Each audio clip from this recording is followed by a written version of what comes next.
That's something that in my early days, I started training in 2009. And I can remember a lot of the upper belts, the purple belts and brown belts at that time. It all had some kind of prior martial arts experience before, as opposed to just coming straight into jiu-jitsu. And I think it adds to a little bit different character of martial or different character of student that was in the gym at that time. I think a lot of these guys were. Did you feel like it was a little more of a combative atmosphere? If guys have something to prove a little more than they do now? Oh yeah. I remember, and back rougher. It was rough. Yeah, it was rough. A lot of times it was almost like, almost like an MMA. Guys come in and if they wanted to see. I remember one time I'm training, and at the time I was a blue belt. It's probably 94, 95 maybe. And a guy was he tried to stop my head. Yeah. Literally tried to stop my head, and when I arm locked him, by then, he tried to stop my head. I'm gonna make sure. Right now I'm gonna make sure. Right. The guy yelled, kind of screamed out, and then ran off to throw up. Yeah, right. But that's the way it was. I can remember for some of you newbies to the jiu-jitsu world.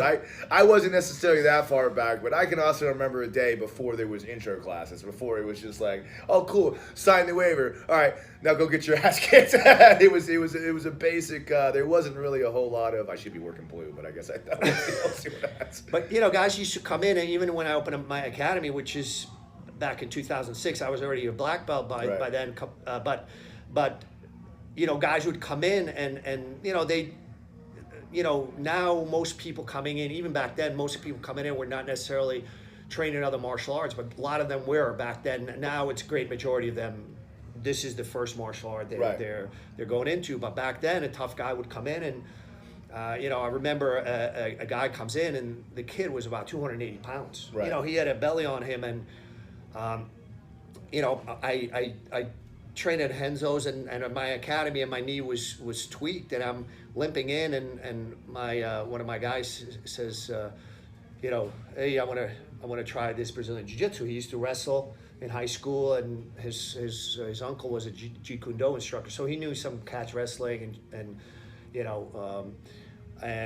so I put him with one of my bigger purple belts, and the guy was just held him in his guard. Nothing happened, so I put him with one of my top level brown belts, and the guy was lighter, but he was 210, and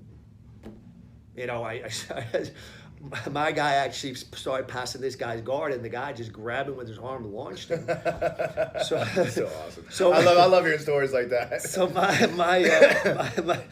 my friend says to me, hey Fox, listen, guy's not convinced you're gonna have to go with him, and I'm a believer. Like at the end of the day, the buck stops with me. So I said, all right, fuck it. Well, it's your name on the door, right? Yeah, I got to go with it. My knee was a little fucked up, but I've been there before.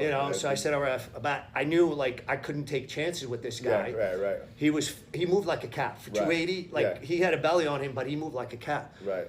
So literally, I always with big guys, I'll push. Yeah. They push back.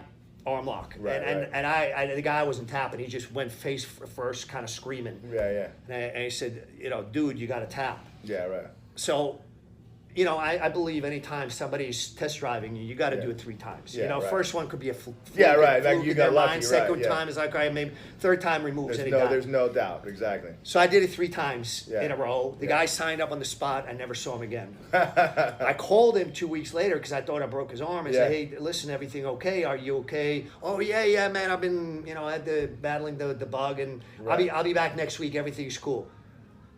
Called him one more time, and I've never seen the guy again.